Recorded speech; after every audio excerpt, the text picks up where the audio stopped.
అందరికీ నమస్కారం. పులి కన్ను వైడ్ ఐ ఛానల్లోకి మీ అందరికీ స్వాగతం. లోపలికి వెళ్ళే ముందు ఒక చిన్న మనవి. నా ఛానల్ని ఎన్నో వేల మంది చూస్తున్నారు, కానీ కొంతమంది మాత్రమే సబ్స్క్రైబ్ చేస్తున్నారు. మీరు సబ్స్క్రైబ్ చేయండి, పక్కనున్న బెల్ బటన్ నొక్కండి.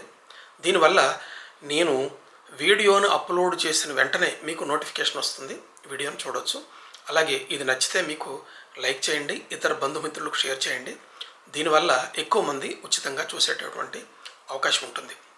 ఈ రోజున మహాకవి, కవికోకిల, అపర శ్రీనాథ ఇన్ని బిరుదులు పొందినటువంటి మహాకవి గుర్రం జాషువా గారి జయంతి సెప్టెంబర్ 28. ఆ మహాకవిని ఈరోజు తలుచుకుందాం.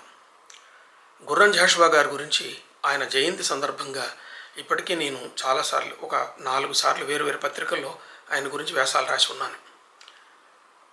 ఈ సందర్భంగా మనం గుర్రం జాషువా గారి రచనల గురించి తెలుసుకోవాలి. గుర్రం జాషువా అని చెప్పగానే మనకి గబ్బిలం పేరు చెప్తారు, గబ్బిలం గుర్తుకొస్తుంది. కానీ గబ్బిలం కంటే ముందు 1933 ఆ ప్రాంతంలోనే గుర్రం జాషువా గారు పిరదౌసి కావ్యాన్ని రాశారు, ఖండకావ్యాన్ని రాశారు. పిరదౌసి కావ్యం అప్పుడే గుర్రం జాషువా గారికి చాలా గొప్ప పేరు వచ్చింది. ఆ తర్వాత దాదాపు 10 సంవత్సరాలకి గబ్బిలం మొదటి భాగం వచ్చింది. కానీ అప్పటికే పిరదౌసి పద్యాలు, పిరదౌసి ఖండకావ్యం సాహిత్య ప్రపంచంలో ఒక పెద్ద సంచలనం సృష్టించింది. గజనీ మహమ్మద్ ఆస్థానంలో ఉన్నటువంటి పిరదౌసి అనే కవి గజనీ మహమ్మద్ ఆదేశం మేరకు ఆయన చరిత్రని ఆయన పేరుతో, నామా అనే పేరుతోటి ఆయన ఒక మహాకావ్యంగా రచించారు. దానికి గజనీ మహమ్మద్ ఆయనకి ఏం చెప్పాడంటే, నా చరిత్రని కావ్యంగా రాయి, నీకు బంగారు నాణేలు, 1000 బంగారు నాణేలు, ఒక తూము అంటారు. జానపద కథల్లో కూడా ఈ గజనీ మహమ్మద్ పిరదౌసి కథ సంబంధించిన కథ వ్యాప్తిలో ఉందని తెలుసుకోవచ్చు. మా నాన్నగారు నా చిన్నప్పుడు, నేను 7-8 సంవత్సరాల వయసులో ఉన్నప్పుడు, చిన్నప్పుడు బడికి పోతున్నప్పుడు కూడా పిరదౌసి పద్యాలు చదివేవాడు, చెప్పేవాడు. మా నాన్నగారు చదువుకున్న పిరదౌసి కావ్యం, ఈ పిరదౌసి పుస్తకం నేను ఇప్పటిదాకా దాచిపెట్టాను. ఇది మా నాన్నగారు చదువుకున్నటువంటి పుస్తకం, దాన్ని నేను దాచిపెట్టగలిగాను. ఆ రోజుల్లో ఈ పద్యాలు ఆయన పాడుతూ ఉండేవాడు. ఆయనకి గబ్బిలం పద్యాలు కూడా ఆయనకి నోటుకోవచ్చు. అయితే ఈ సందర్భంగా నాకు వ్యక్తిగతంగా నేను గబ్బిలం కంటే పిరదౌసిని ఎక్కువసార్లు చదువుకున్నాను. పిరదౌసి నాకు బాగా నచ్చుతుంది, అందులో పద్యాలు బాగా నచ్చుతాయి. దీనికి కారణం ఏంటంటే, మహాకవి జాషువా లాగా పిరదౌసి గాయపడిన కవి, నెత్తురోడుతున్న గాయాలు కలిగినటువంటి కవి, ప్రభుత్వం చేత, సమాజం చేత మోసపోయి వేదనకు గురైన కవి. జాషువాకి పిరదౌసి కథ ఎందుకు నచ్చింది, దాన్నే ఎందుకు రాశాడు అని చెబితే ఇది దాని సందర్భం. అందుకనే ఆయన రాశాడు, ఊరికే రాయలేదు. ఆయన పిరదౌసి కథను రాయటానికి కారణం అది.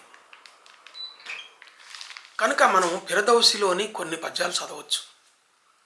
ఆయన పిరదౌసి ఈయన కవిని పిలవడం, ఇది రాయమని చెప్పడం, దానికి ఆ కవి ఎంత శ్రమపడ్డాడో ఒక 3-4 ముఖ్యమైనటువంటి పద్యాలు చూద్దాం మనం. బంగారు నాణెములు బస్తాలకెత్తించి మదపు టేనుగుల మీద పదిలపరచి, లేత పచ్చలు నేరి గోతాల కుట్టించి లొట్టిపిట్టల మీద దిట్టపరచి, కురువింద మణులను కొంచాల గొలిపించి పరుపుటెద్దుల బండ్లపై నమర్చి, మొలక వజ్రములు జోలెలో బోసి కూర్పించి, గుర్రాల మూపుల గుస్తరించి, 18 విజయరంభల వరించి, గాంగ జలమున నెత్తుటి కత్తి కడిగి, సర్వము హరించి హిందూ దేశంబు విడచి, గజని మామూదు గజనీకి కదలిపోయే. ఇది 2వ పద్యమే. గజనీ మహమ్మద్ గురించి రాసిన 2వ పద్యంలోనే ఇది చెప్పాడు. గజనీని మెచ్చుకున్నాడు కూడా. మును గజనీ మహమ్మద్ అభూత పరాక్రమశాలి వీరవాహినుల బలంబుతో 18 మార్లు కత్తిదూసి, చిక్కని రుధిరంబులో భరతఖండము నార్ద్రమనరించి, శోభనాథుని పెకలించి, కైకొనియ 9 వన్నెల రత్నరాసులు, నవరత్న రాసులన్నిటిని కూడా 18 సార్లు దండయాత్ర చేసి దీన్ని లాక్కొని వెళ్ళిపోయాడు, దోపిడీ చేశాడని చెప్పి మొట్టమొదటి దాంట్లోనే చెప్పాడు. కానీ ఇక్కడ విశేషణాలు చూడండి. అభూత పరాక్రమశాలి అన్నాడు, వీరవాహినుల బలంబుతో అన్నాడు. ఈ శేషపద్యం నడిచిన తీరు, ఆయన యతిమైత్రి ఎంత సులభంగా దొరుకుతుందో చూడండి.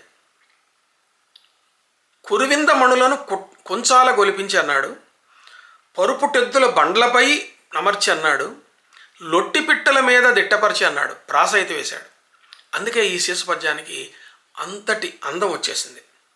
18 విజయరంభల వరించి అన్నాడు. మరి ఆయనకి విజయరంభే అది. మనం దుర్మార్గుడు వాడు దాడి చేశాడని, మనం 18 సార్లు దాడి చేశాడని మనం అనుకుంటాం. కానీ అతనికి విజయరంభలను వరించనే చెప్పాడు అనమాట.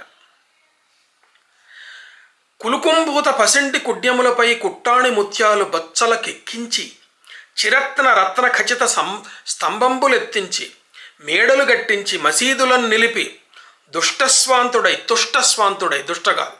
తుష్టస్వాంతుడై పెంపునం కొలువయ్యన్ ధన సింహపీఠిక ననుంగుం పత్నులు ఉప్పొంగగన్. అనుంగు పత్నులు అంటే ఎంతోమంది ప్రియమైన భార్యలు ఉప్పొంగగా ఇవన్నీ చేశాడని చెప్తున్నాడు. హిందువుల దౌర్బలమును ఆశ్రయించి, బ్రతుకు ద్రవ్య సంపద తురక భూదవుని చేరి కాపురంబుండే అతని ఖడ్గమును వలచి, సిరి నిజంబుగా ఒట్టి టక్కరిది సొమ్ము. సిరి టక్కరిదట. అప్పటిదాకా హిందువులది ఉన్న ద్రవ్యం అంతా కూడా అతని పాలయ్యి అతను చేరిపోయి అతనికి వెళ్ళిపోయిందంట. ఇంత చక్కటి పద్యాలు ఇందులో ఉంటాయి మనకి. ఇంకా 2-3 మంచి పద్యాలు మీకు చెప్తాను. దాంట్లో ఉన్న అర్ధ స్వారస్యం కూడా తెలుసుకోదగింది.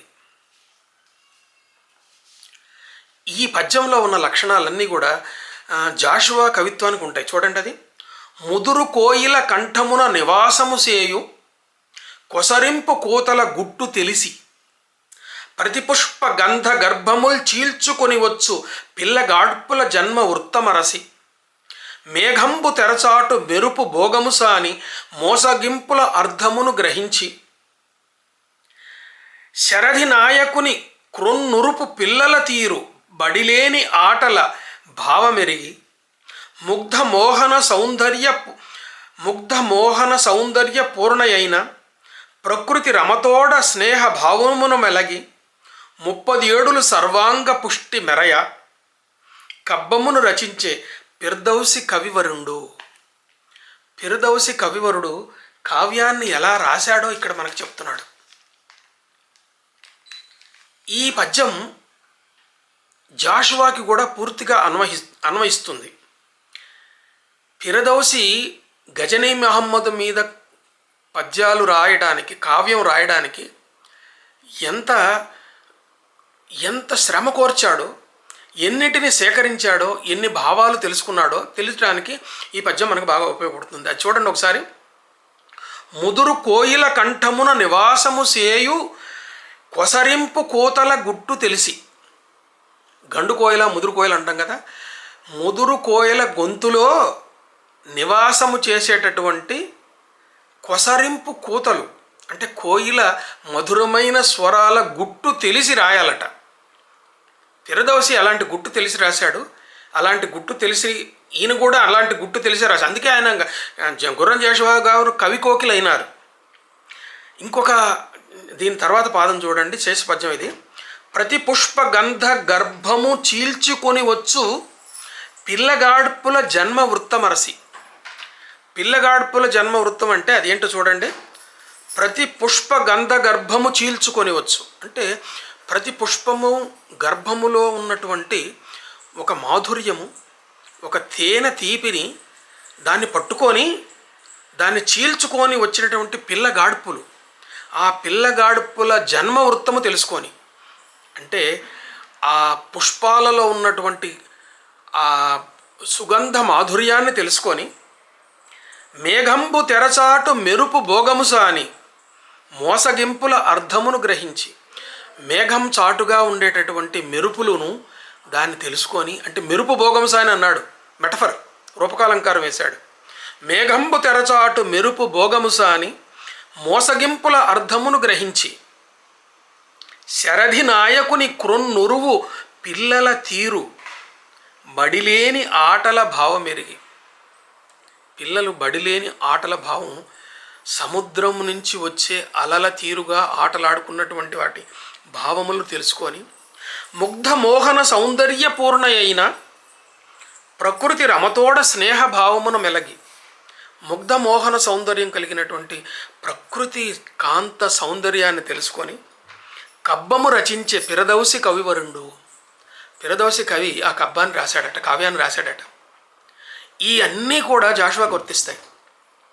పిరదౌసి కావ్యం రాసిన, గబ్బిలం కావ్యం రాసిన ఈ అన్ని లక్షణాలు, ఈ పద్యంలో ఉన్న లక్షణాలన్నీ కూడా కవికోకిల గుర్రం జాషువా రచించిన పద్యాలకు వర్తిస్తాయి. కంపంపు గదుర చెంగట నిల్చునొకసారి ఉక్కు పుప్పొడిరాలు యుద్ధభూమి. గజనీ మహమ్మదు కథలో ఉన్నటువంటి ఆ విశేషాలను ఇందులో చెప్తున్నాడు. కంపంపు గదుర చెంగట నిల్చునొకసారి ఉక్కు పుప్పొడిరాలు యుద్ధభూమి. పులకలుప్పంగ కన్నుల గట్టునొకసారి చెడుగు రాజుల ఏలుబడుల బొమ్మ. ఆనంద మధుప ప్రత్యక్షించునొకసారి మగువల కడకంటి మంత్రశక్తి. మగువల కడకంటి మంత్రశక్తి. దయనిండి పార ప్రదర్శించునొకసారి బక్క చిక్కిన పేదవాని బతుకు. దయనిండి పార ప్రదర్శించునొకసారి ఏంటి ప్రదర్శించేది? బక్క చిక్కిన పేదవాని బ్రతుకు. సున్నితంబైన కవి మనస్సున వసించు కల్పనాశక్తి బహువిధ గతుల మెరయ. పాదుషాతోడనతని దర్బారు సీమ అంచితానంద జలది ముంచెత్తి తీర్చే. ఈయన పాదుషా గారి ఆస్థానంలో తను 30 సంవత్సరాలు కష్టపడి రాసినటువంటి ఆ గజనీ మహమ్మద్ కావ్యాన్ని చదివినప్పుడు అక్కడ ఆ ఆ వాతావరణం అంతా, సభలో వాతావరణాన్ని, ఎలాంటి వాతావరణాన్ని ఆవిష్కరించాడో ఇక్కడ చెబుతున్నాడు. కంపంపు గదుర చెంగట నిల్చునొకసారి ఉక్కు పుప్పొడి రాలు యుద్ధభూమి. యుద్ధభూమిలో ఉక్కు పుప్పొడి రాలుతుందట. ఎందుకు రాలుతుంది? కరవాలాలు ఘర్షించినప్పుడు, కరవాలాలు సంఘర్షించినప్పుడు ఉక్కు పుప్పొడి రాలుతుంది. అది కనపడిందట. పులకలు ఉప్పొంగ కన్నుల కట్టునొకసారి చెడుగు రాజుల ఏలుబడుల బొమ్మ. చెడుగు రాజులు ఏలినటువంటి ఆ బొమ్మ ఒక్కోసారి కనిపిస్తుందట. ఆనంద మదవ ప్రత్యక్షించునొకసారి మగువల కడకంటి మంత్రశక్తి. సుందరీమణుల కడకంటి చూపులకు పడని రాజులు ఎవడు లేడు, సుల్తానులు కూడా కాదు. అలాంటి మంత్రశక్తిని ఒకసారి వర్ణించాడట. దయనిండి పార ప్రదర్శించునొకసారి బక్క చిక్కిన పేదవాని బ్రతుకు. ఒక్కోసారి దయతో నిండినటువంటి పేదవాళ్ల బ్రతుకులను కూడా వర్ణించాడట. మరి జాషువా గారు చేస్తే కూడా ఇదే కదా, ఇవన్నీ చేశారు కదా. సున్నితంపైన కవి మనస్సున వసించు కల్పనా శక్తి బహువిధ గతుల మెరిసేటట్లుగా పాదుషా తోడ అతని దర్బారు సీమ అంచితానంద జలది ముంచెత్తి చేర్చి. ఒక ఆనంద సముద్రంలో ముంచెత్తి తీర్చాడట. కానీ ఇంత చేస్తే ఆయనకు దక్కింది ఏంటి? బంగారు నాణ్యాలు ఇస్తానని చెప్పి మసీదు సాక్షిగా ప్రతిజ్ఞ చేసిన వాడు ఇవ్వలే. అట్లా ఇవ్వకుండా ఆయన వెండి నాణ్యాలు ఇచ్చాడట. ఆ సులతాను నోలగం పుట్టు నొకానొక రాజటీవి ముమ్మానములేలి గ్రంథము సమాప్తము చేసి ఒసంగిపోయి, గ్రంథాన్ని సమాప్తం చేసి ఇచ్చిపోయాడు. ఫిర్దౌసి నిజాలయంబునకు తత్ఫలితంబుగా వెండి నాణెములు బాస తొలంగి పంపే నరపాలుడు. పండితులు ఏమి చెప్పిరో, ఆ సభ ఆస్థానంలో ఉన్న పండితులు ఏం చెప్పారో, బంగారు నాణ్యాలు వేయటానికి బదులు వాళ్ళ అసూయ చేత వాడిని మోసం చేయించారు, వెండి నాణ్యాలు పంపించారట.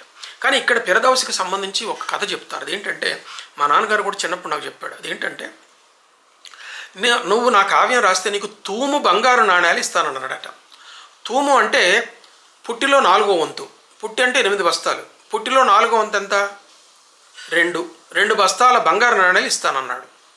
కానీ తూము బంగారు నాణ్యాలు ఇస్తానని చెప్పి అది అయిపోయిన తర్వాత గొడ్డలి తూములో బంగారు నాణ్యాలు ఇచ్చాడట. గొడ్డలి తూము అంటే గొడ్డలికి ఉన్నటువంటి రంధ్రం. ఆ రంధ్రంలో ఎన్ని బంగారు నాణ్యాలు పడతాయి? మహా అయితే 10-20 పడతాయి. అదేంటి నన్ను మోసం చేశావంటే, మోసం ఏం లేదు, నీకు తూము అన్నాను, తూములో ఇచ్చానని చెప్పాడట. ఇది ఒక జానపద కథ.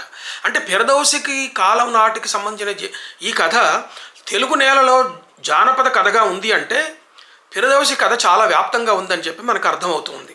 ఇది చెప్పాడట. ఈ ఒక్క పద్యం చదివితే ఆయన ఎంతన వేదన పడ్డాడో తెలుస్తుంది. ఒక్కొక్క పద్యంబునకు ఒక్కొక్క నెత్తురు బొట్టు మేనిలో తక్కువగా రచించిది. వృధాశ్రమయ్య కులీనుడైన రాజి కరణిన్ మురుషల్ వలుకుని కవితా రుణమేయకుండుని నిక్క మెరుంగనైతి గజనీ సులతాను మహమ్మదగ్రిని. ఆయన దుఃఖంతో ఏడ్చేశాడు. అల్లాతోడని పలికి నా పసింటి కావ్య ద్రవ్యమున్ వెండితో చెల్లియన్పన్ దొరకన్న టక్కరివి నీచే పూజితుండైనచో అల్లాకున్ సుఖమే మహమ్మదు నృపాల సత్యవాక్యం బెనం ఉల్లంఘింపడో వాడెపో వరుడు ధన్యుండి ధరాముండలిన్. ఒక్కొక్క పద్యానికి ఒక్కొక్క నెత్తురు బొట్టు ఖర్చు అయ్యేటట్టుగా, మేనిలో తక్కువ అయ్యేటట్టుగా రచించాను. నా శ్రమంతా వృధా అయిపోయిందే. వృధా శ్రమ అయ్యే కులీనుడైన రాజు కరణిన్. ఈ విధంగా ఈ కులీడైన రాజు మృషల్ వల్కునే అబద్ధాలు చెప్తాడా? కవితారుణమీయకుండునే నిక్క మెరుంగనైతిని గజనీ సుల్తాను మహమ్మద్ అగ్రణి. అప్పుడు కూడా మహమ్మద్ అగ్రణియే అంటాడు. కానీ నీతో మోసపోయానయా, ఇంత శ్రమ పడితే 30 ఏళ్ళుగా నా శరీరాన్ని, రక్తాన్ని, మాంసాన్ని ఖర్చు పెట్టి ఒక్కొక్క రక్తబొట్టు, ఒక్కొక్క పద్యం రాయడానికి ఒక్కొక్క రక్తపు బొట్టు ఖర్చు పెట్టి రాశాను. అల్లా తోడు అని చెప్పి నాకు చెప్పి బంగారు నాణ్యాలు ఇస్తానని చెప్పి వెండి నాణ్యాలు ఇచ్చావా? నీతే పూజితుండైనచో అల్లాకును సుఖమే. నీ సన్మానాన్ని తీసుకుంటే అల్లాకు కూడా అంగీకరింపడు, ఆయన కూడా సంతోషపడ్డాడు అంటాడనమాట. ఆ తర్వాత ఆయన తిరస్కరించాడు. రాజు పంపించినటువంటి కానుకలను వద్దని చెప్పి బయటికి తోసేశాడు. తీసుకోక ఈ విషయం రాజుగారికి అంటే సుల్తాన్కి చెబితే సుల్తాను ఆయన్ని బంధించండి, శిక్షించాలని చెబితే ఆయన అడవుల్లోకి పారిపోతాడు. పారిపోయి అక్కడే వాటిల్లోనే మరణిస్తాడు. ఇది చాలా విషాద కథ. ఒక గాయపడిన కవి గుండెలను ఇక్కడ వర్ణించాడు. గాయపడిన కవి గుండెలలో రాయని కావ్యాలెన్నో అని దాశరథి గారు చెప్పాడు. రాయబడని కావ్యాలెన్నో, గాయపడిన కవి గుండెలలో రాయబడని కావ్యాలెన్నో అని చెప్పి దాశరథి గారి మాట. జాషువా గారు కూడా రాయాలనుకొని రాయకుండా మిగిలిపోయిన కావ్యాలు ఉంటాయి. కానీ అద్భుతమైన కావ్యాన్ని మనకు అందించారు. ఒక గబ్బిలం, ఒక పిరదోసి. మీకు అంతేకాదు, ఖండకావ్యాల్లో చాలా గొప్ప ఒక కర్ణుని గురించి, ఒక భీష్ముని గురించి ఇట్లా ఎన్నో ఆయన పద్యాలు రాశారు. జాషువాని తలుచుకోవటం చాలా గొప్ప అనుభూతి. జాషువాని ఈ జాతి ఎప్పుడూ కలకాలం గుర్తుంచుకోవాలి. ఈ దేశం ఏ దేశంలో లేని అతి అమానుషమైనటువంటి అంటరానితనం అనే ఒక సామాజిక దుర్మార్గాన్ని ప్రజలకు అందించింది, ఊరికి బయటకు నెట్టింది. ఆ ఫలితాన్ని అనుభవించిన ఒక మహాకవి ఇలా రచించాడు. ఆయన తలుచుకుందాం. ఈ జయంతి సందర్భంగా జాషువా నుంచి ఎప్పటికీ మనం స్ఫూర్తి పొందాలని భావిస్తూ మిత్రులందరి దగ్గర సెలవు తీసుకుంటున్నాను. మిత్రులారా, ఈ వీడియో మీకు నచ్చితే లైక్ చేయండి, ఇతర మిత్రులకు షేర్ చేయండి, బెల్ బటన్ నొక్కటం మాత్రం మర్చిపోకండి. నమస్తే.